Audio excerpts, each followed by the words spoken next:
Hilda Kruger recibe una orden del alto mando del Servicio de Inteligencia alemán. Debe ir a México para apoyar el trabajo de la red de espionaje de Nikolaus.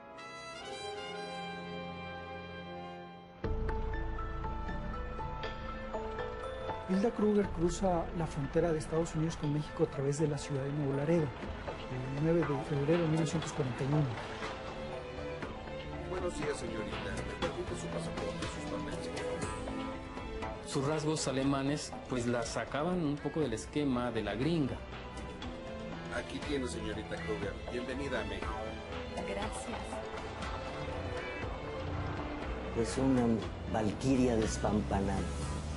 Vaya, si algo podría decir, es una valquiria muy seductora, muy simpática, muy dulce, muy ocurrente. Se sabía todos los corridos mexicanos sabidos y por haber de la Revolución.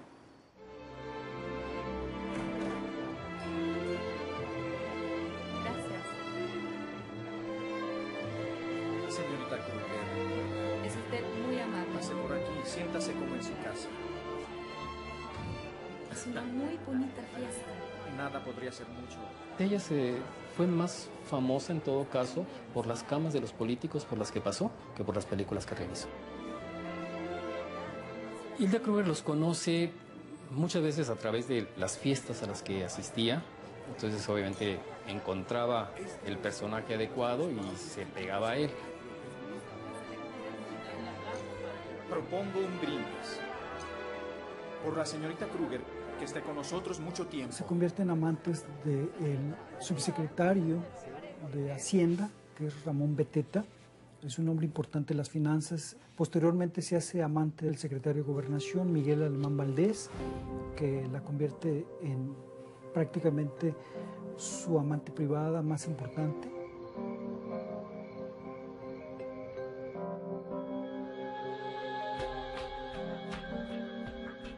Él le consigue un departamento en una zona residencial cercana al centro de la capital. Se llamaban los apartamentos Washington, que eran unos apartamentos lujosos. Los agentes de la embajada que lo vigilan a Miguel Alemán dice que llegaba a la casa de Kruger a las 11 de la noche. Se quedaba ahí hasta las 4 de la mañana.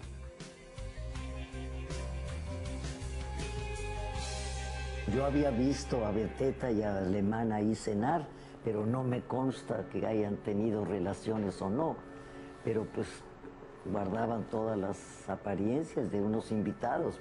Pero con Alemán y con Beteta, sí muchas veces me decía, va a venir el coche de Beteta por mí. Y entonces ya se salía y se subía al coche con el chofer de Beteta. Así que es muy posible que sí hayan tenido una relación. Pero con Alemán no sé.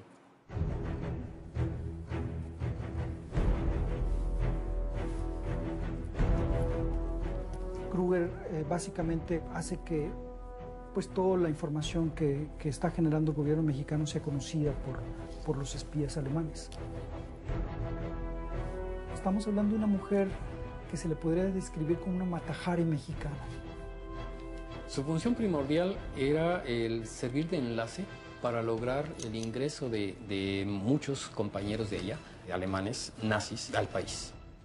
En algunos documentos se ha señalado que ella logró que ingresaran por lo menos unos 300 agentes nazis, ¿no?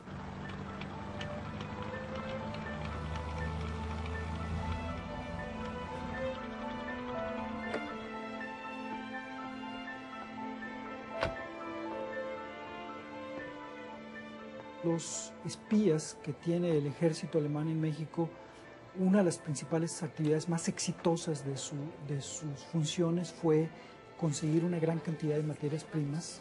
Estamos hablando de aluminio, mercurio y tungsteno, que se enviaron a Alemania por toneladas, según los propios reportes del gobierno mexicano y del gobierno de los Estados Unidos. Entonces Hilda Kruger tuvo un papel fundamental porque la mayoría de los funcionarios mexicanos que participaron en este contrabando de materias primas hacia Alemania fueron amantes de Hilda Kruger.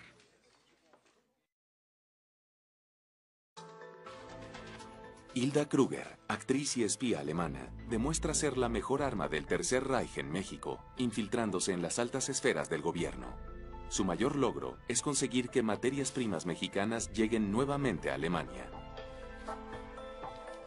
A partir de 1940 empieza a haber un crecimiento exponencial de las compras que se realizan de Panamá de productos mexicanos, principalmente derivados del petróleo y después maquinaria, motores y otros productos.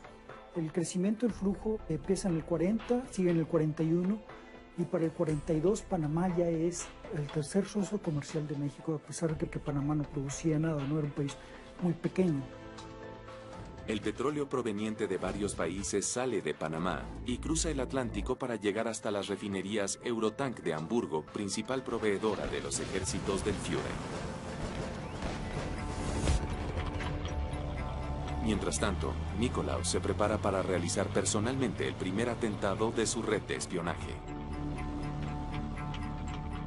En marzo de 1941 recibe reportes sobre la existencia de un buque inglés, el Forest Bank, en el puerto de Tampico.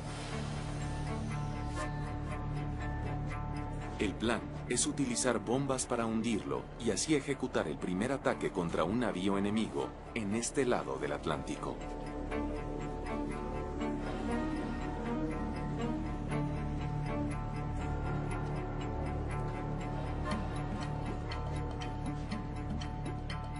En sus memorias, George Nikolaus cuenta cómo hicieron el atentado, ¿no? Platica que llegaron varios al puerto de Tampico.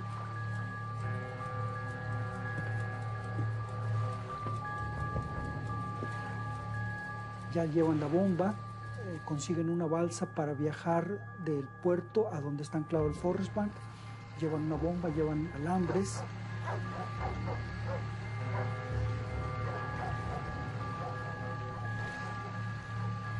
Cuenta que es una noche oscura, que el agua está aceitosa, que están viendo la proa del Forest Bank a los guardias, el cañón artillado del barco. Empiezan a trabajar conjuntamente para amarrar la bomba con alambres a la hélice y la idea es que la programan para que explote 5 días después que haya salido y que esté en alta mar el buque.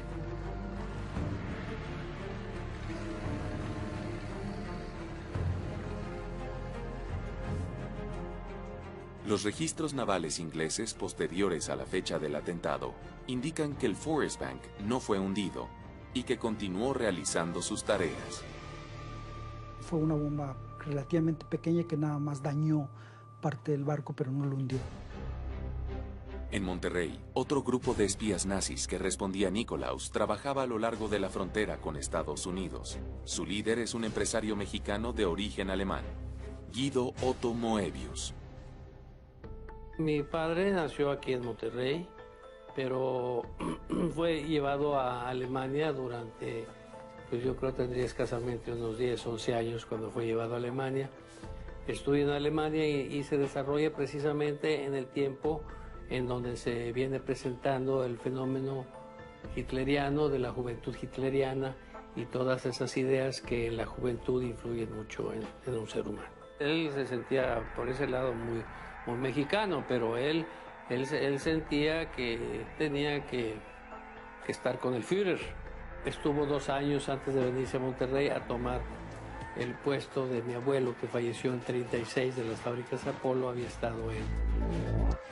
Por sus grandes recursos económicos, Moebius logra ayudar a la red de espías nazis en varios frentes. Hereda su emporio.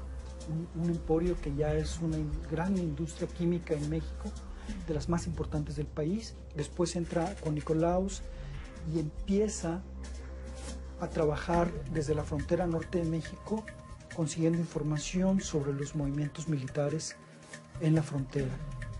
Como es un empresario muy rico, tiene una antena propia, una antena de radiotransmisión muy poderosa que alcanzaba hasta Alemania. Estaba trabajando con empresas que están recolectando mercurio, están recolectando tuxteno, están recolectando aluminio, lo compran legalmente para después mandarlo a Tampico y que Tampico se triangule hacia Alemania.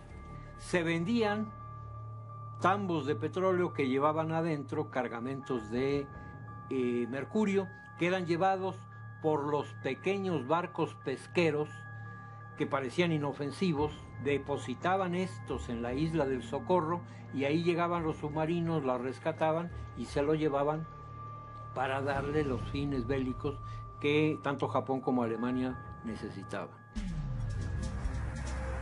En ese momento, el sorpresivo final de la alianza entre dos países en Europa tiene consecuencias fatales para la red de espías nazis en México.